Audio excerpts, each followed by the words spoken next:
Hi, thank you and welcome for joining us for Straight Outta Savannah, talking with Tammi with my guest, Quynn Red Mountain. Welcome to Straight Out of Savannah, Talking with Tammi, a podcast that showcases people you may not know, who are choosing to use their gifts to inspire and move the planet. Welcome to... Thank you so much for joining, Quynn. I would love to ask you just to introduce yourself. Hi. So Tammi, this has been a while since we've been trying to schedule this, so I'm glad it happened right now. Yes. So Quynn is my name. I too am in Tucson, Arizona with you, Tammi, that we've actually met in the physical world, and that's been fabulous. So the short version, the now version, I think we'll talk about how I got here a little bit later, but I actually have a place called the Web of Life Animist Church, and we can certainly talk more about that word animist here in Tucson. And I've been here for about 20 years building that. And so I and now quite a few other people help people work on their intuition and do personal healing and honoring the earth and all kinds of things. So that is an incredibly short version of where I'm at right now. And I look forward to see where we go with this conversation. Oh man, that's so exciting because the backstory is Quynn and I met totally spirit-led. That's what I'm going to say. Because otherwise there was no other way for us to meet. I mean, we just, we weren't running in the same circles. Tucson is a pretty good sized city. I was actually looking for a place, looking for a people, looking for, a community. And so what Quynn offers is an amazing community. And so what I want to talk about is how she got on that journey, because it's quite different than the journey of all of us. We all have our own individual and unique journeys. And so her journey is so inspiring to me, and I just want her to share that. Yeah, and the minute I met you, Tammi, I think I started asking you, like, hey, so do you do things? Like, what do you do? Why don't you come do them here? And she's like, yes! So that was good. And I think that's something that I've cultivated over the past 20 years, is recognizing in people when they have intuitive, and that's a big subject, right? So intuitive abilities, and they are in the process of either figuring them out or finding a way to offer them more fully in the world. And that I understand because I have been working on that since I was in my 20s. I'm turning 52 at the end of November. So I've been at this a while. So I guess I kind of have it's a good time of the year to talk about a ghost story, since it's almost Halloween or around Halloween, because I kind of have a ghost story that started this. Wow. Yeah. So have you ever heard this story, how it actually started? Okay. Mm-hmm. So I was in my mid-20s and I was miserable. As so many of us are, I started to realize, wow, okay, this is what this culture is. This is it. And how the heck am I gonna do anything in this world? I don't know. I was just quite depressed. But I started getting some words, like feeling like I needed to be some kind of healer or whatever, something. But back then I was so stuck in regular America, like and it was before the internet, so I didn't have any gateways into what that might look like. So I was thinking either doctor, I'm like, oh God, no, I couldn't do any more school. Midwife, no. So I just let it be. And then one night I was sleeping and then I wasn't sleeping, meaning that I was woken up out of sleep and I knew, okay, so trigger warning, I don't mean to sound bizarre or scary, but this is what happened. So I woke up out of sleep and I could tell that I was bleeding. Oh, wow. I was bleeding from my face, and so all growing up in my teen years, I had these dreams that I called wake-up dreams, because it felt like I was drugged, meaning it was really hard to come back to this world. And I would find myself doing things in my dreams, like trying to drive a car to get home, and I'd be physically doing those things in my dreams. So me waking up from this thing felt like that. And I kept saying, wake up, because I knew something was wrong. Well, wrong, like something was going on. And I wasn't sleeping with any clothes on at the time. So I was almost 27. And so I was trying to find something to wrap around me. Now, at the same time that I was doing that, my roommate at the time and a good friend was in the back of the house in her room, and she was woken up out of sleep, like boom. And she thought there had just been an earthquake. She grew up in California, so she was familiar with that feeling, and that's what she thought. So she went to get under the door, which is what they tell you to do. But then she thought, no, Quinn's in the house. I need to go get Quynn. So as I'm sitting there in my room trying to wake up, she is coming to my room and wanting to come get me for the earthquake. Oh, wow. Yeah. So then I find the door, and it was hard to find the door. I found the door and I opened the door, and I don't remember seeing her, but I heard her say, oh my God, who's in there with you? And I was really calm, actually, ultimately. And I said, I know it was counterintuitive that I was calm. She was not calm, but I was. And I said, nobody called, but call 911. And I don't know, wouldn't do that now, but I call 911, but that was my framework then. And so she did. And then I went into the bathroom and I sat down on the closed toilet, and then I looked down, and that was when I realized what was going on. I had streaked blood like all the way down my front. And I'm starting to find places on my head where I'm bleeding. Oh, wow. So I found a place up here that was bleeding. My nose was bleeding, and right up here was bleeding. So I'm like holding my face, and I'm listening to her conversation with the 911 people. And she said, my friend was just hurt in the earthquake. And I could tell they said, what earthquake? She said, the one that just happened. And then the person must have said, ma'am, are you on drugs? Because I heard her say, no, I'm not on drugs. Okay, so then a few minutes later, this whole stream of EMS guys come. And so then they didn't know what to make of it, because here's this woman with blood. There was no assault, nothing. And so while I was waiting for the 911 guys to come, I kept having these couple of visuals in my head, like remembering a dream. So one was looking up, and this round shadow shape like coming down towards me. And then the other was this like a talon, like a bird claw talon. Those were the two things that I saw. So then the 911 guys started talking to me like, what's going on? What happened? And I don't know. I woke up this way. All right. And I know they thought I was nuts, but everything in me told me, do not go to the hospital. Do not, because they told me that this one here was done like it was done with a scalpel or a razor. Oh, wow. So they wanted to take me to get stitches. And my gut was like, no, because it was a Sunday. And I had a feeling that they would want to keep me, because if I said, well, this thing just made this happen in the night, they wouldn't have believed me. So I signed the paper for them to just leave. And they did. And then, I had bandages on and such. And so then I was thinking about, well, God, how do I feel now? And my roommate was freaked out.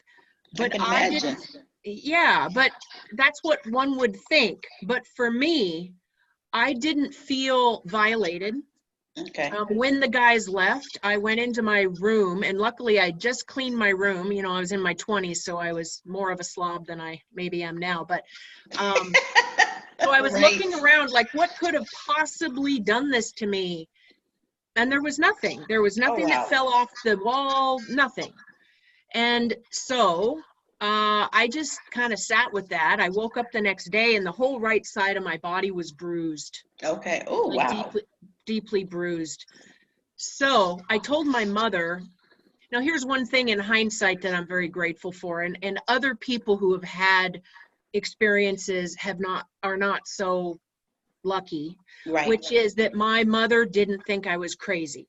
Mm-hmm. I've met now many people who have had many types of experiences, and their family puts them in institutions. Yep. They commit them, or Mhm. now they medicate them. And this was before any medication would have really been talked about. Right. So I told my mom what happened, and I was kind of freaked out being in the house. So I went and stayed with her, and she said, well, gosh, maybe you should have hypnosis done. All right. Wow. Back then it was all woo-woo to me. Like, I'm like, well, whatever. Okay. Because I didn't remember what happened. I mean, that is Right. kind of weird, right? Mm-hmm. Yeah. And so she found someone for me to go to. And right away, when the woman started her thing of regressing me, I felt like I was looking up, and then the ceiling opened up and my logical mind's going, okay, whatever. But then all this body stuff started to happen for me. like I started to feel like I was really small size, not young. And I started having a taste in my mouth that actually I hadn't had in a long time. It was all of these sensations that I remembered from this dream I had had all growing up. Mm-hmm. And the dream would come at whenever it wanted, and it was beautiful, but there were no words. And so every time I woke up from the dream, I'd be like, oh, the dream was here. And it was shapes and colors and a sound, wow. like a humming, and this soft white, like photography light that is bright but soft, that kind of light. And then a taste in my mouth that I've never tasted here in this world. Wow. So all of that was there. And then I started realizing, and I said in hypnosis, I'm like, wow, this is related to the dream. This is whatever just happened is the same thing that's been visiting me. And it stopped when I was about 18. I remember the last time it came, and I was sad that it went away. But then when I was almost 27, then this thing happened. And so at that point, I just started being like, well, it'll all come together. Like, no need to worry because it will all be revealed in time. Okay, so that's pretty good. Yes. And so, but then I had this dream so then after this experience, I started hearing voices, guiding voices, not like go kill people voices, but voices. I'd never had that before. And then I started having dreams. And so one dream that I had pretty soon after this happened was really, it feels like still my mission dream, my calling purpose dream, which is that me and two other people were looking for our vehicles to travel around and share with people what we had learned. And my vehicle was this amazing being, and she was horse, but also rabbit or kangaroo. I can't quite, with long ears and an African woman's face, but like a rabbit or a kangaroo. And she was my vehicle in this dream. So then I had met a woman. I ran into a woman. I didn't know anything about meditation then, nothing. I was totally ignorant about all of that. And I told her what happened, and she didn't think I was crazy either. She saw auras and was quite psychic, I found out later. And she said, you need to learn how to quiet your mind. Okay, whatever. But I did. So I started counting my breaths really simply. The first time I tried it, this tunnel appeared in my mind, and I plummeted down the tunnel really fast enough to make my stomach nauseous. And I opened my eyes. I'm like, whoa, what was that? And then right over here, like not physically, but I had the sense that rabbit horse being was right here. And she said, try it again. Okay. So I started counting my breaths, and there was a tunnel and I plummeted down the tunnel, and then, whoa, maybe nauseous again. So I stopped, and then she was there again and she said, keep practicing and you'll learn how to do it. And I'm thinking, what? Do what? What is this? So let me stop you right here. So, Yeah. So you didn't have a physical person to show you this, or was it just spiritual beings? Yeah. Wow. A being Okay. from a dream that had just come to me. And she said, like, it was like she talked in my ear. And I know people hear voices, like we Yes. all hear voices, right? Yes, we That's one of do. my things now. All of us. Is it's not crazy. No. It's not if we hear voices, it's what are they saying and what Yes. do we do about it, right? And it's, So, are yeah. you listening to them? And what are they telling us to do? I mean, Yes. there's some voices we don't want to listen to, and others are helpful.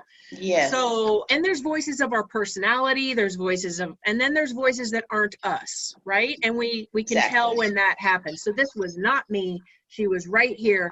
And this side, not this side. She was this side, and she said, keep practicing and you'll learn how to do it. And I had no idea what she was talking about. But then I told someone that I had that experience. And she was like, She goes, hold on a second. And she went into her bookshelves of these older books, and she brought out this little paperback book and gave it to me. And it was by this anthropologist white guy named Michael Harner, who ended up creating the Foundation for Shamanic Studies. He worked with a lot of people. He's dead now. He died a couple years ago, I think. Worked with a lot of indigenous people. And then they said, you can't just study us. You have this in you, so you need to train with us. And so I started reading the book, and oh my God, there was my tunnel. Oh, wow.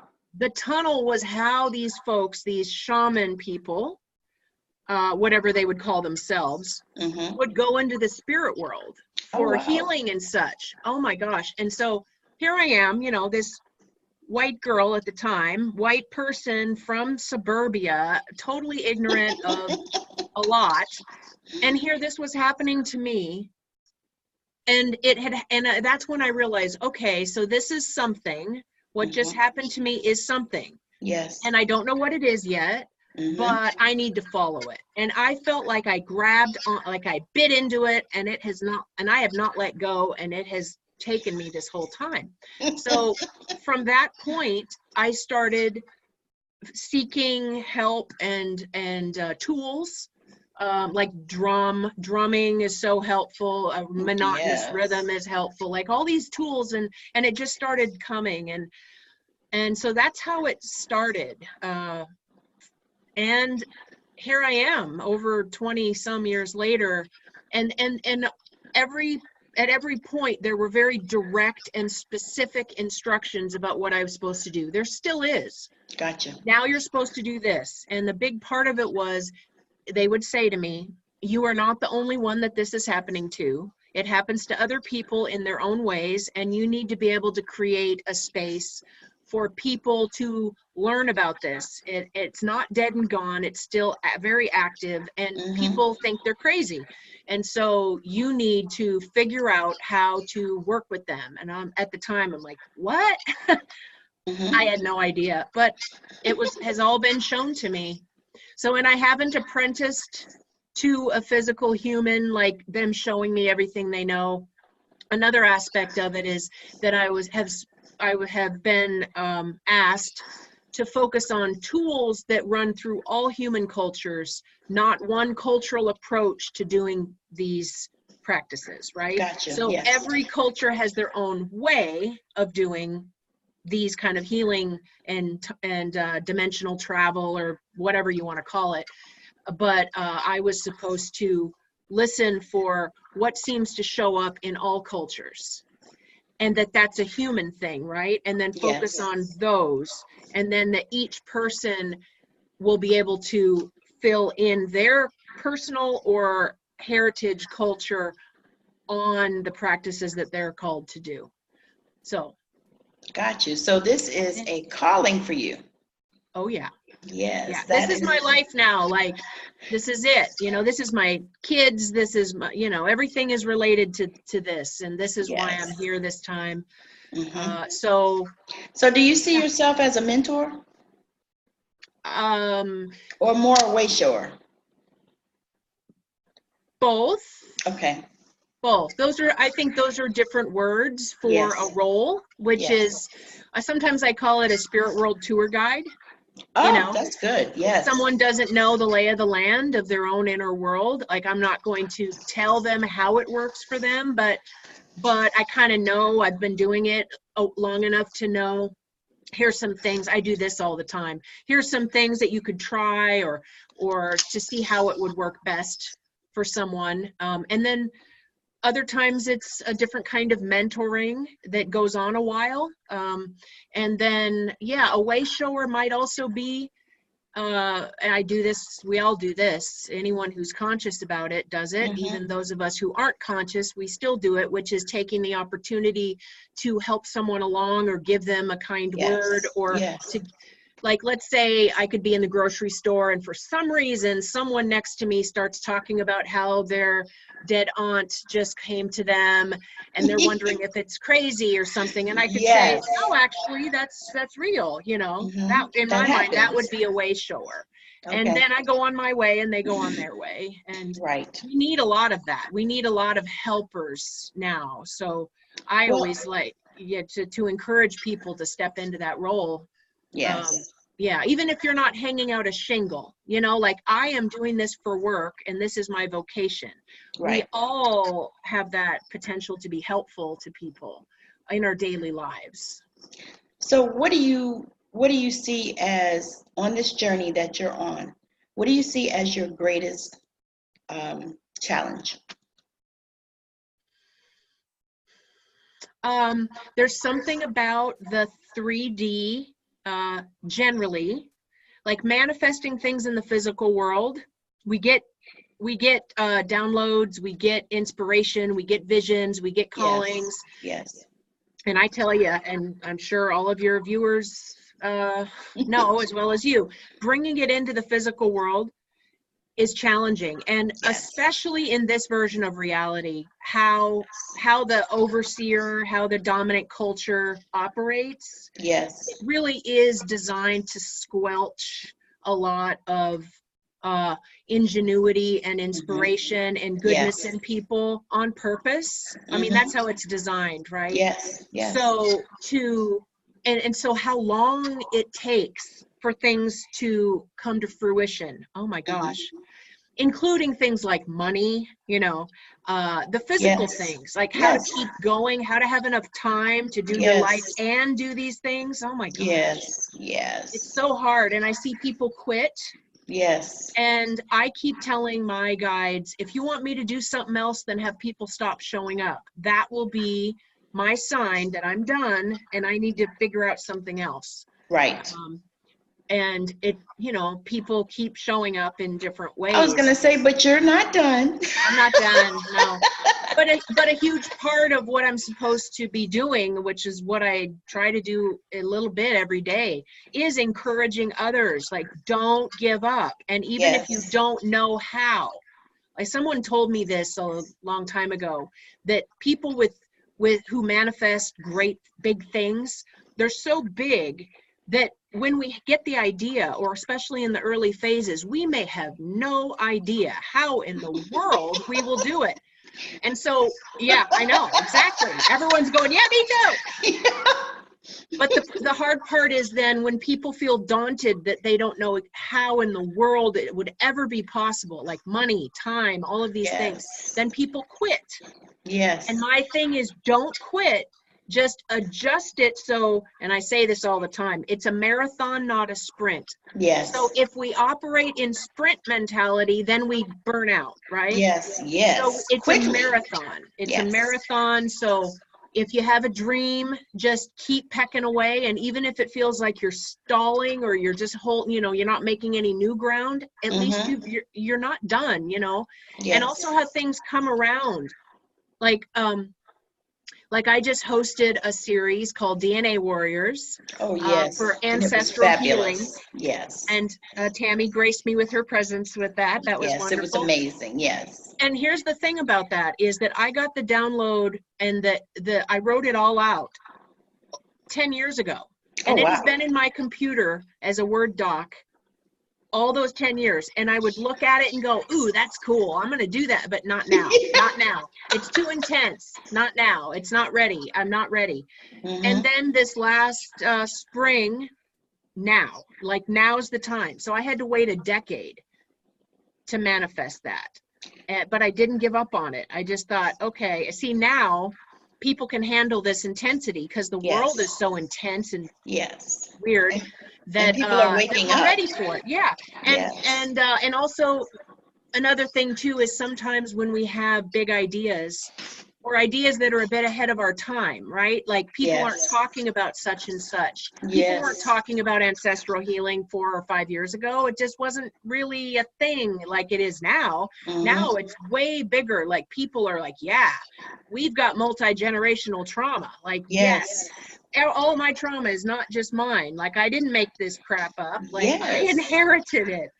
So, so that's another thing too, is the timing of things. It's not always on our timing, you know, most of the time it's not. I was going to say, I don't think it ever is. Right. Because so then to figure out that moment, like now, you know, because the world is moving, the things are going, and to be ready for when it is our moment to leap on it, I think is helpful. And you're doing that, Tammi. I've been seeing the things you're leaping into. That's great. You know, the thing is I don't have any other way to do things because I'm not a person that, I mean, I have things just like you that I wrote down years ago that are actually starting to happen now, you know, but I'm one of those people that when they say now is the time, then I got to jump into it. Right. And I dive head first. I don't always have all the pieces, you know, it's like I expect them to come, you know, and they do. And so I just dive into it. And that's why there are times when I can't even describe, you know, what I'm getting and what I'm feeling and what's coming, because when it comes, I just have to just jump on in. Because if I don't jump in, I'll stand back and I'll, you know, hold back and won't do it when the time is right. That is an interesting experience that I want to touch on a bit, which is a lot of the work that I am doing now because it's what people are experiencing. Yes. So around the traumas that we've experienced and inherited, a lot of them, they work on us in ways of self-doubt. Yes. Doubting ourselves. Yes. Inner critic. Oh, who are you to do this? You can't do it. You're not good enough. Blah, blah, blah, blah. Yes. And those kind of things. And so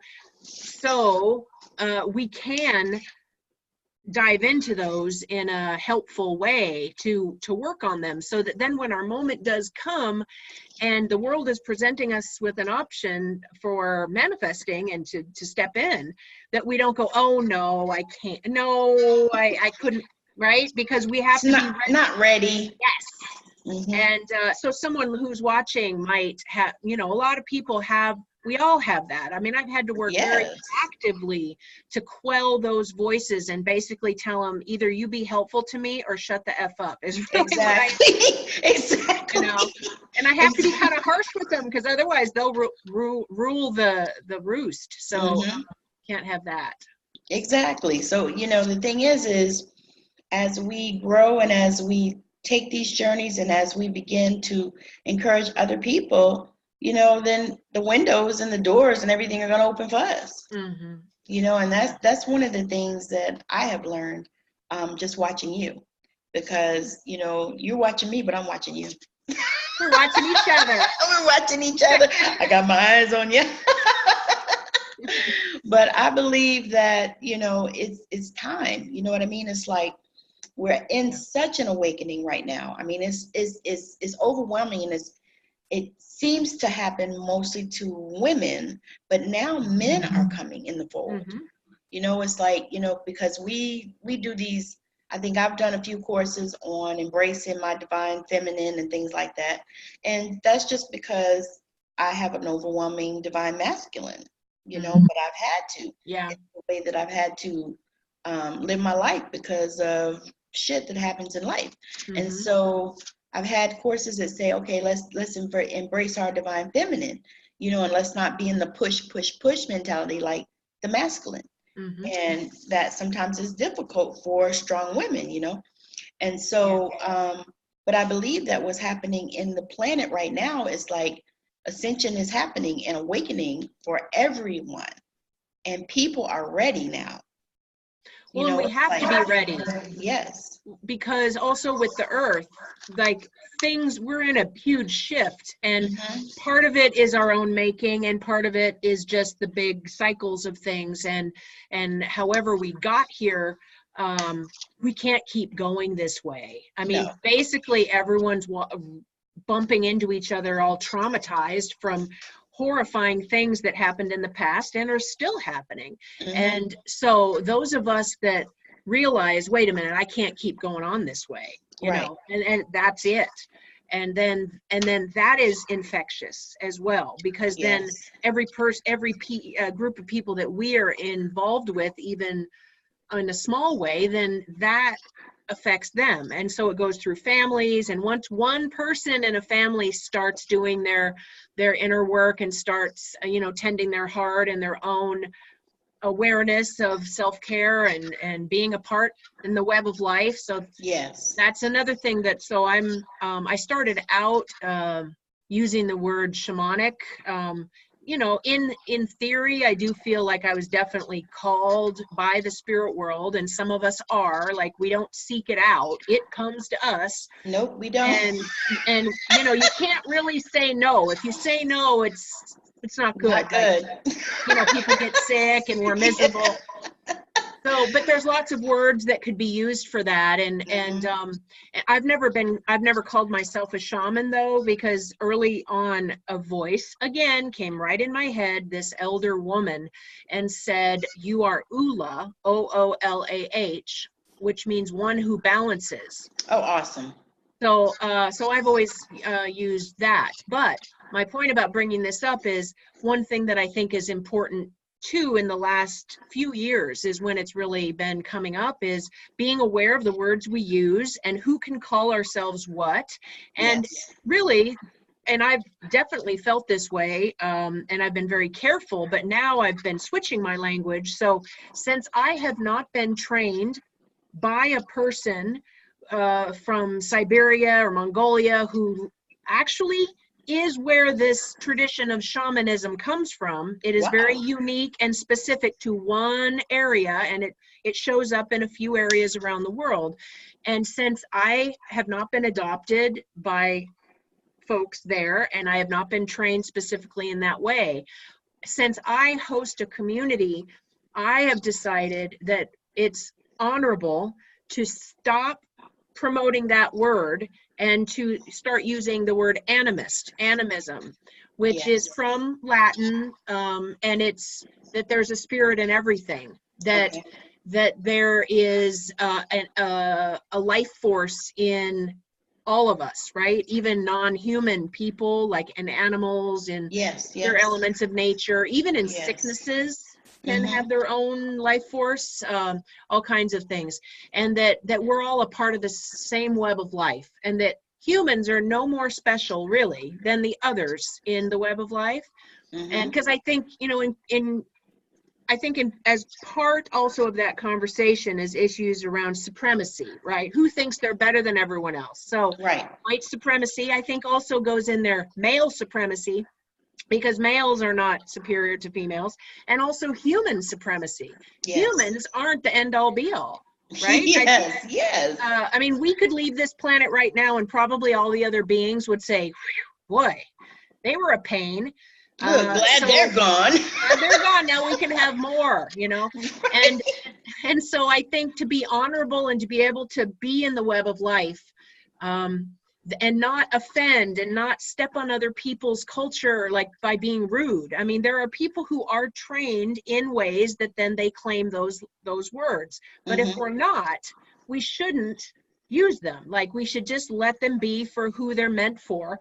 And so it's created a thing in me where then I'm creating new language. It's not new, but, you know, like, instead of a shamanic practitioner, I train people to be a spirit bridge practitioner, because what do we do when we're doing those kinds of practices? We're bridging between the physical world and the non-physical world, what might be called the spirit world. So a Yes. spirit bridge. And that way then we're creating more current culture for future generations, because the reason there's only one word for, well, one that's a specific calling in a specific culture, but so many of the words have been stolen and, you know, killed Yep. off Yes. with I was the gonna elders say- and the wise people. Like every culture, every continent has had a word for their healers, their wise people who would travel into the spirit world, you know, and Yes. so we're stuck with just a few. And so my feeling is we need to reinvigorate and create more life in these words and in Yes. roles, Yes. because we need more biodiversity in spirit language, you know, Yeah. and not use colonizing language.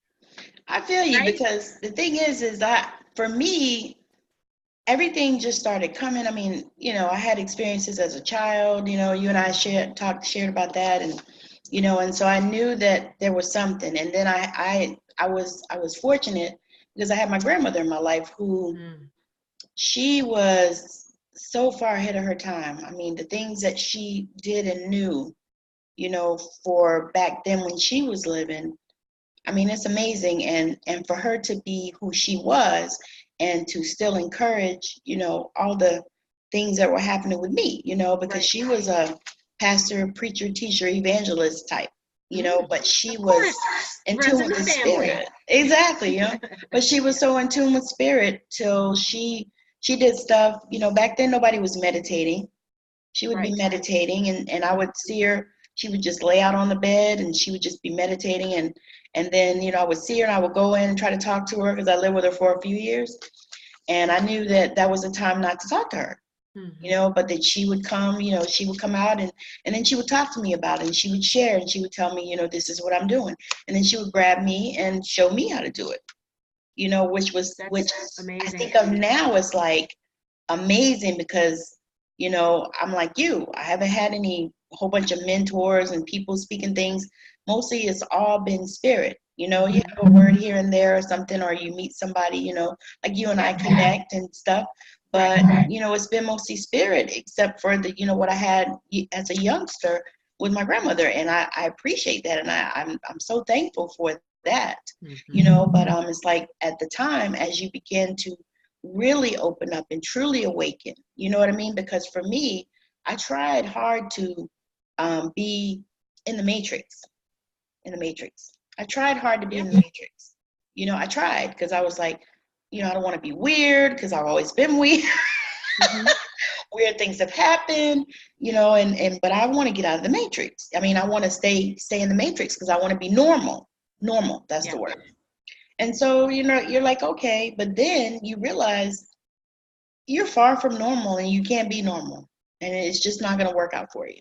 Well, the unfortunate thing is a lot of aspects of the normal that we grow up in is actually quite twisted. Yes. And it's based and steeped in a lot of horror, like a lot of trauma. It's just trauma. It's trauma. And and then when people experience trauma, a lot of people then perpetuate trauma, and it's no good, really. Well, I mean, there are good aspects. I like this tech. I think this is pretty cool, Yeah, this is neat. And there are good things, but normal, that kind of normal is not sustainable. You think about it. Somebody that's been involved with domestic abuse, on the end of where they're getting the beating and stuff.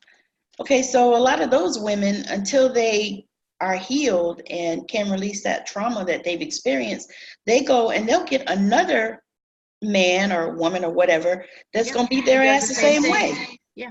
And it's like, because I keep getting hit up in these divorce groups for this on Facebook.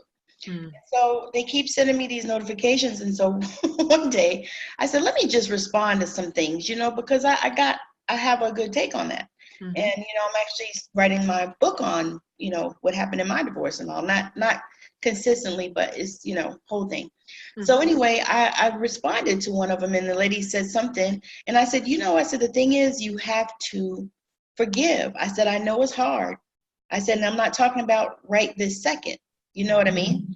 I said, but you have to find a place and a way to forgive. I said, and it doesn't have anything to do with him. I said, because what's going to happen is if you don't forgive and you don't get that straight, you're going to keep choosing the wrong man. You're going to keep choosing the same man. I said, now it might not be, exactly that particular man, but it's going to be man. Same energy. Yeah.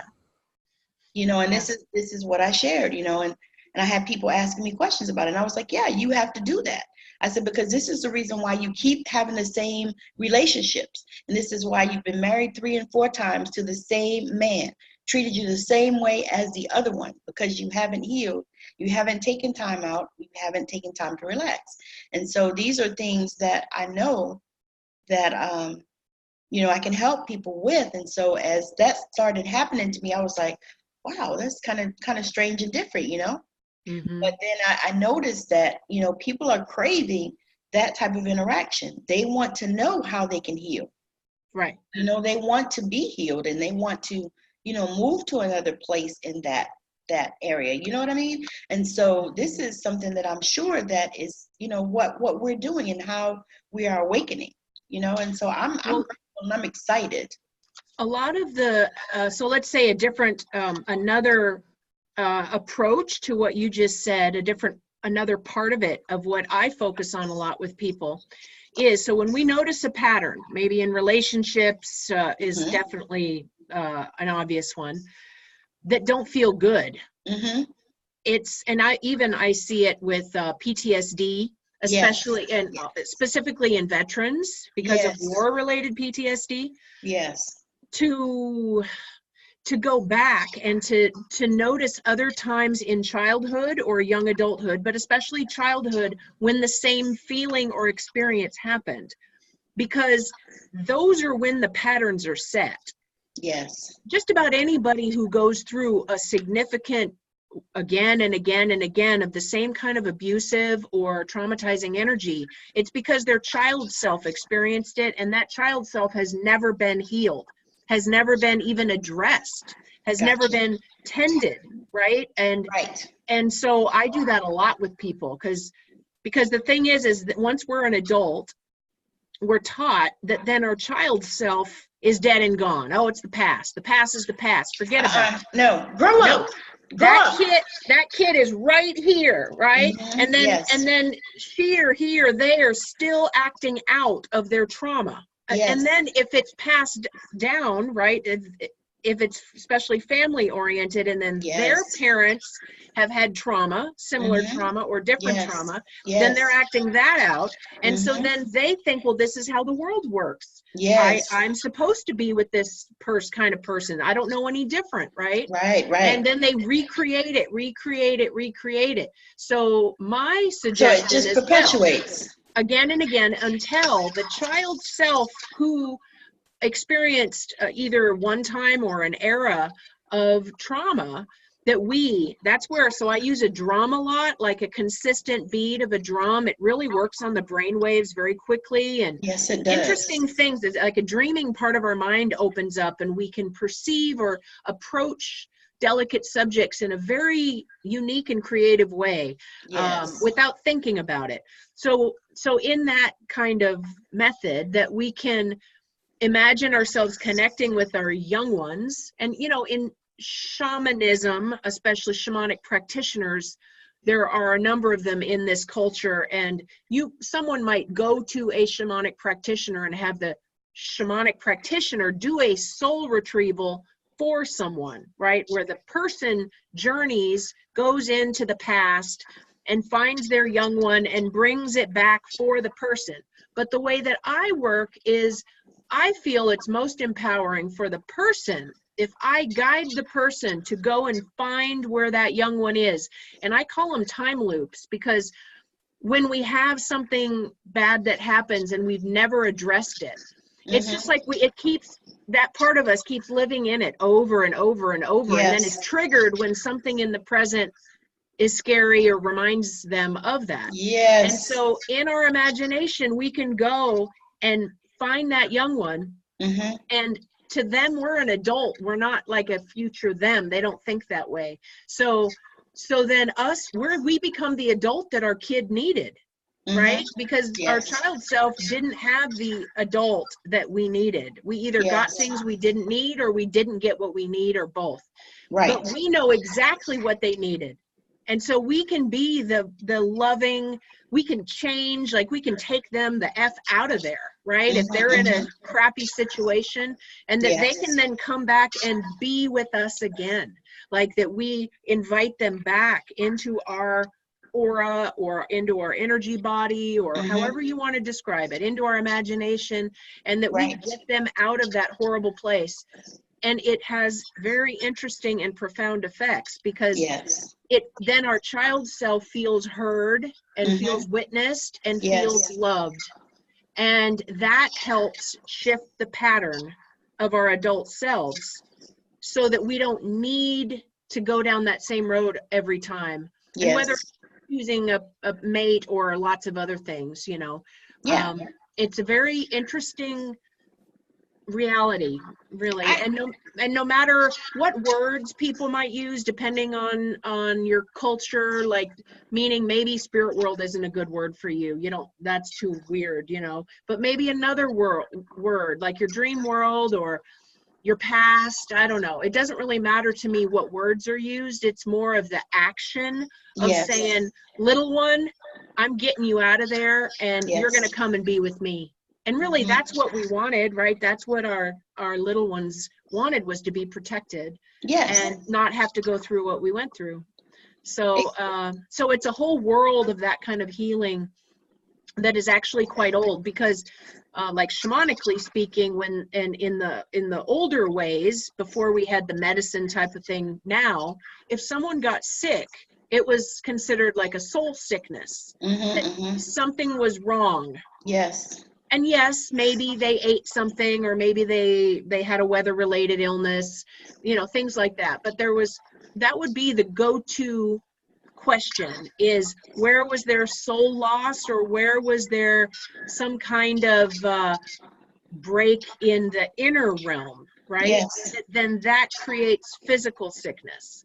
I dealt with a cancer in 2014, and I got to do all these practices on myself, and it actually ended up turning out best possible scenario. But I ended up creating a course around that, weaving well through illness. Oh, that's about awesome. How can we look at illness, physical manifestations, from an inner world perspective of all the things that might be feeding that sickness, allowing it to grow.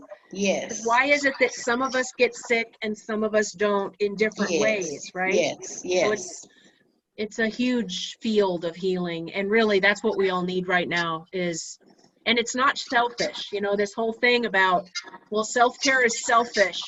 No, self-care is necessary.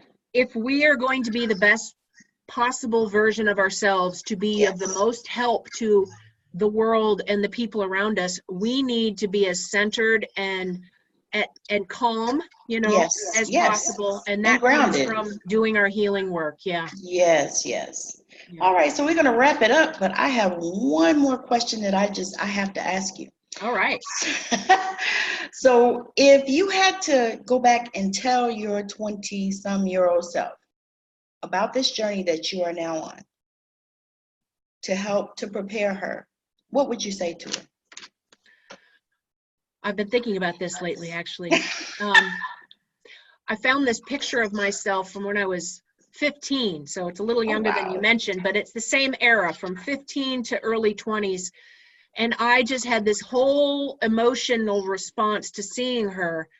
And I just realized how ugly I felt, and how fat, like how just I felt, and how lack of self-love I felt.